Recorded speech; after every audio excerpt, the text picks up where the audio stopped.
Belə bir tənliyimiz var. Biz bu tənliyi sadə formada necə həll edə bilərik? Bilirik ki, modulda 5 çıx x, modulda x çıx 5-ə bərabərdir.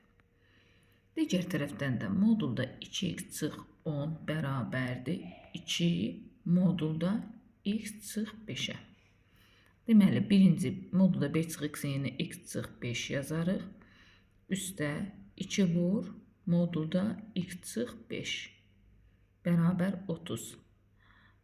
3 vur modulda x çıx 5 bərabər 30. 33-ə bölərik. Modulda x çıx 5 bərabərdir 10-a. Sadələşdirdikdən sonra tənliyimizi həll edərik. X çıx 5 bərabər bir dəfə mənfi 10. Bir dəfə də x çıx 5 bərabər müsbət 10. X bərabərdir 5 çıx 10. Yəni mənfi 5. X bərabərdir 5 üstə 10. X bərabər olur 15-ə.